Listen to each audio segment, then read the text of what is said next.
58편 1절에서 11절입니다.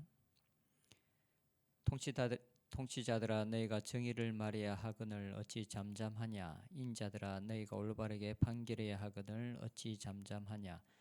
아직도 너희가 중심에 악을 행하며 땅에서 너희 손으로 폭력을 달아주는도다. 악인은 모태에서부터 멀어졌으며 나면서부터 곁길로 나아가 거짓을 말하는도다. 그들의 독은 뱀의 독 같으며 그들은 귀를 막은 귀머거리 독사 같으니 술사에 홀리는 소리를 듣지 않고 능숙한 술객의 요술도 따르지 아니하는 독사로다. 하나님이여 그들의 입에서 이를 꺾으소서. 여호와여 젊은 사자의 어금니를 꺾어내시며 그들이 급히 흐르는 물같이 사라지게 하시며 겨누는 화살이 꺾임 같게 하시며 소멸하여 가는 달팽이 같게 하시며 만삭되지 못하여 출생한 아이가 햇빛을 보지 못함 같게 하소서. 가시나무 불이 가마를 뜨겁게 하기 전에 생나무든지 불 붙는 나무든지 강한 바람으로 휩쓸려 가게 하소서. 의인이 악인의 보복당함을 보고 기뻐하며 그의 발을 악인의 피에 씻으리로다. 그때 사람의 말이 진실로 의인에게 갚음이 있고 진실로 땅에서 심판하시는 하나님이 계시다 하리로다. 아멘.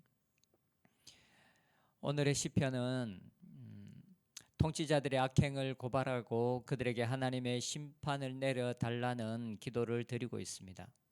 여기서 통치자들은 아마도 재판관들을 말하고 있는 것 같습니다. 왜냐하면 1절에 인자들아 너희가 올바르게 판결해야 하거늘 어찌 잠잠하냐라고 하면서 판결에 대해서 말씀하고 있기 때문입니다. 백성들을 재판하고 백성들 위에 권위를 가진 자들은 정의로워야 하고 그리고 공의로운 자들이 되어야 합니다. 그런데 정확히 어떤 배경을 가지고 이 시편이 기록되었는지는 정확하진 않지만 다윗의 때에 백성의 지도자로 선택받은 자들이 공의를 떠나고 정의를 행하지 못했던 시기가 있었던 것 같습니다. 이스라엘이라는 나라는 하나님이 다스리는 신정국가였습니다. 비록 나라에 왕이 있고 그리고 각 지역에 영향력을 행사하는 방백들이나 재판을 담당하는 사람들이 있었지만 나라의 진정한 통치자는 하나님이었습니다. 그래서 왕의 임무, 지도자들의 임무는 하나님의 통치가 이스라엘이라는 나라에 온전하게 이루어지도록 통로로 사용되어지는 자들이 바로 왕의 신분을 가진 자들이었고 그리고 백성의 지도자로 부르심을 받은 자들의 임무였습니다. 하나님께서 진정한 그 나라의 왕이 되게 하시는 것, 하나님이 다스리게 하시는 것, 그것이 바로 지도자들의 역할이었습니다. 그런데 그런 부르심을 받았던 하나님께서 세우신 자들이 그들이 하나님의 공의로움을 나타내지 못하고 하나님의 정의로움을 나타내지 못하고 자기들의 사욕과 자기들의 이익을 위해서 백성들을 괴롭히며 그렇게 악한 짓을 행하고 있었습니다. 그래서 시인은 그들의 악을 모태에서부터 멀어졌다라고 말하고 있습니다. 3절에 보면 악인은 모태에서부터 멀어졌으며 나면서부터 곁길로 나아가 거짓을 말하는도다. 여기서 그들이 모태에서부터 멀어졌다라는 말은 그들이 원죄를 가지고 태어났다라는 것을 말하는 것은 아닐 것입니다. 왜냐하면 모든 사람들은 원죄를 가지고 태어났지만 원죄를 가지고 태어난 모든 사람들이 악을 행하고 하나님으로부터 멀어진 것은 아니기 때문입니다. 여기서 모태에서부터 멀어져 왔다라는 것은 그들이 태어나면서부터 가지고 있었던 죄의 성품, 그 죄의 성품만을 쫓으며 살아왔다라는 것을 말해줍니다. 그들에게는 그들이 행해야 할 율법이 있었고 그리고 그들이 순종해야 할 하나님의 말씀이 있었지만 그들이 쫓고 그들이 했던 것은 하나님의 말씀, 율법이 아니라 그들의 마음에 있었던 죄의 성품 그리고 악을 행하고자 하는 그 마음, 그것만을 쫓으며 살아왔던 것을 말하고 있습니다. 그들이 악하게 된 것은 단순하게 그들이 죄인으로 태어났기 때문이 아니라 그들 안에 있는 죄의 성품, 그것을 사랑하고 그것만을 쫓으며 살아왔기 때문에 지금의 그들의 악한 모습이 되었다라는 것입니다. 그래서 시인은 그들을 향하여 그들은 독사의 독과 같은 존재들이다라고 말하고 있습니다. 4절과 5절에 보면 그들의 독은 뱀의 독 같으며 그들은 귀를 막은 귀머거리 독사 같으니 술사에 홀리는 소리도 듣지 않고 능숙한 술객의 요술도 따르지 아니하는 독사로다. 가나안 지역의 그 광야에서 사는 독사들은 굉장히 강한 독성을 가진 뱀들이었습니다. 그래서 한번 물리면 사람은 금방 사람을 죽일 수 있는 독을 가지고 있었습니다. 그리고 뱀은 사람들이 가장 혐오하는 동물 중에 가장 싫어하는 동물 중에 하나입니다. 백성을 하나님의 뜻대로 부르심을 입은 자들이 그 자리에서 떠나 악을 행할 때 그들은 마치 사람을 죽이는, 사람들이 혐오하는, 그리고 굉장히 강하게 사람들을 죽일 수 있는 뱀의 독과 같이 치명적이고, 그리고 하나님께서 그들을 굉장히 미워하신다라는 것을 표현해 주고 있습니다. 5절에서 말하고 있는 술사들은 뱀을 전문적으로 훈련시키는 사람들을 말합니다. 지금도 중동 지역에 가면 전문적으로 뱀을 훈련하는 사람들이 있습니다. 이럴 때 그 독사들은 훈련을 받았기 때문에 맹독을 가지고 있다 할지라도 어느 정도 안전합니다. 그런데 악을 행하는 지도자들은 이런 술객들의 소리도 듣지 않는, 통제되지 않는 뱀과 같다라고 말하고 있습니다. 그들이 굉장히 위험한 존재인 것을 말하고 있습니다. 모든 사람들이 짓는 죄가 악한 것이고, 그리고 하나님께서 기뻐하시지 않는 것이 분명하지만, 그러나 어느 정도 권세를 가지고 있고 권위를 가지고 있고 백성들을 다스리는 위치에 있는 사람들이 악을 행할 때 그 악함은, 그 영향력들이 더 크고 더 많은 사람들이 피해를 볼 수밖에 없는 것 같습니다. 그래서 우리가 다른 사람들을 위해 영향력을 행사하는 자리에 우리가 있다면 특별히 우리의 말이나 우리의 언행을 특별하게 조심해야 될 필요가 있는 것 같습니다. 그런데 우리들은 많은 경우에 어떤 사람들에게 영향력을 행사하는 위치에 지금 우리들이 있는 것 같습니다. 우리는 가장 먼저 우리가 속한 가정이라는 그 울타리 안에서 부모로서, 아버지로서, 그리고 어머니로서 영향력을 행사하고 있습니다. 우리가 기억해야 될 것은 이스라엘의 왕이라는 신분이 있었지만, 그러나 그 나라의 진정한 왕은 하나님이었던 것처럼 우리가 우리의 가정의 부모로서, 아버지로서, 자녀로서 자녀들을 가르치고 양육하고 있지만, 우리의 자녀들의 진정한 부모는 하나님이시며 우리의 가정의 또한 진정한 왕과 주인은 하나님이시라는 것을 우리가 기억해야 할 것 같습니다. 하나님께서 이스라엘 나라의 왕이라는 신분을 두어서 하나님께서 왕을 통해서 한 나라를 다스리기를 원하셨던 것처럼, 하나님께서 한 가정 속에 부모를 두신 이유는 하나님께서 우리들을 통해서, 부모를 통해서 우리의 가정에 하나님이 우리의 하나님이 되고 우리의 가정의 진정한 주인이 하나님이 되며, 우리의 가정의 진정한 부모가 바로 하나님이 되게 하시는 그 역할로서 하나님께서는 우리들을 각 가정의 아버지로 어머니로 불러주셨음을 기억해야 합니다.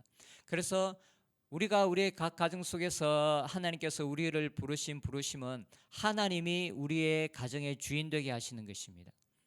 하나님의 아버지 되심이 어떠한지 우리의 자녀들에게 알려주는 것입니다. 아버지로서 어떻게 보호하시며 아버지로서 어떻게 필요를 채우시며 하나님 아버지의 그 성품이 어떠한지 우리는 부모로서 우리의 가정 속에서 나타내야 할 그 역할을 가지고 부르심을 받았습니다. 우리가 그 부르심을 잘 기억하고 우리 각 가정 속에서 우리가 말하는 것이나 우리가 행하는 것, 우리의 언행들이 정말 하나님의 성품과 맞는 것인지 잘 살펴보는 시간을 가졌으면 좋겠습니다. 시인은 악한 재판관들의 악함을 고발하고 나서 하나님께서 그들을 위해 심판을 내려달라고 기도하고 있습니다. 6절에서 8절에 보면 하나님이여 그들의 입에서 이를 꺾으소서, 여호와여 젊은 사자의 어금니를 꺾어내시며 그들이 급이 흐르는 물같이 사라지게 하시며 겨누는 화살이 꺾임 같게 하시며 소멸하여 가는 달팽이 같게 하시며 만삭되지 못하여 출생한 아이가 햇볕을 보지 못함 같게 하소서. 악인들은 심판을 피할 수가 없습니다. 그래서 시인은 하나님께 이 악한 자들에 대해서 심판을 내려달라고 기도하고 있습니다. 그러면서 마지막으로 하나님께 의인에게는 보상이 있고 그리고 악인에게는 심판하시는 하나님이신 것을 이 모든 나라 가운데 주의 사람들 가운데 알게 해달라고 요구하고 있습니다. 11절에 보면 그때의 사람의 말이 진실로 의인에게는 갚음이 있고 진실로 땅에는 심판하시는 하나님이 계시다 하리로다. 진실로 의인에게는 갚음이 있고 의인에게는 보상이 있으며 진실로 땅에는 심판하시는 하나님이 있음을 알게 해 주십시오라고 요구하고 있습니다. 그런데 악인에게는 심판을 그리고 의인에게는 보상을 이야기할 때 이 일이 어디에서 이루어지기를 원하냐면 바로 이 땅입니다. 우리가 발을 내딛고 있는 이 땅에서 의인에게는 보상을 그리고 악인에게는 심판이 있다라는 것을 우리로 알게 해 주십시오라고 요구하고 있습니다. 하나님께서 시인의 기도처럼 악인들에게는 심판을 내리시고 그리고 의인들에게는 하나님께서 보상을 내리실 때 그 일을 보는 사람들은 정말 이 땅에 하나님은 심판주이시구나 라는 것을 알게 될 것입니다. 그리고 하나님을 경외하며 살아가는 사람들은 하나님은 정말 하나님을 경외하는 자들에게 보상하시는 하나님이신 것을 알게 될 것에 대해서 말하고 있습니다. 하나님의 보응, 하나님의 보상, 그리고 악인들에게 있는 하나님의 심판은 단순히 우리가 죽음 이후에 있는 것이 아닙니다. 이것은 시편 기자가 계속적으로 우리 가운데 말씀하고 있는 것입니다. 죽음 이후의 심판과 죽음 이후의 보상이 아니라 우리가 발을 내딛고 있는 이 땅에서의 보상 그리고 이 땅에서의 심판에 대해서 시편 기자는 계속적으로 이야기하고 있습니다. 우리는 이 하나님을 신뢰하면서 우리가 이 땅 가운데 살아갈 때에도 하나님을 경외하는 삶 그리고 악으로부터 멀어진 삶을 살아야 할 것입니다. 이 진리는 우리의 마음속에 정말 깊이 있게 새겨야 합니다.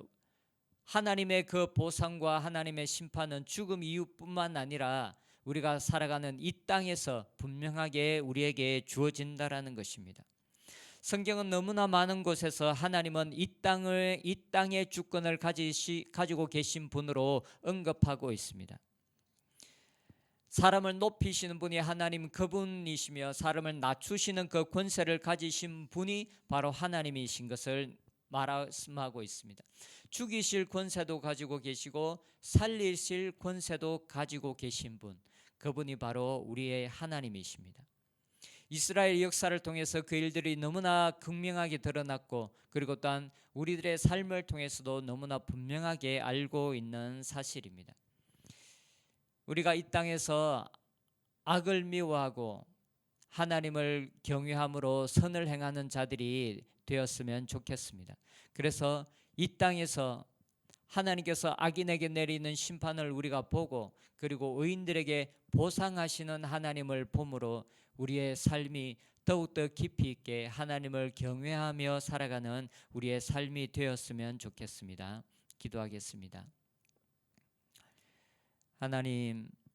하나님께서 저희들을 세우신 그 자리에서 하나님을 경외하는 삶을 살아가게 하여 주시옵소서. 하나님께서 우리를 세우신 그 자리에서 하나님의 성품을 드러내는 자들이 되게 하여 주시옵소서. 하나님께서 얼마나 사랑이시며 하나님께서 얼마나 공의로우시고 정의로우신 분이신지 우리가 속한 자리에서 하나님 그것을 드러낼 수 있는 자들이 될 수 있도록 은혜 내려 주시옵소서. 그리하여 이 땅에서 보상하시고 그리고 심판하시는 하나님을 우리의 삶에서도 경험할 수 있도록 축복하여 주시옵소서. 예수님의 이름으로 기도드립니다. 아멘.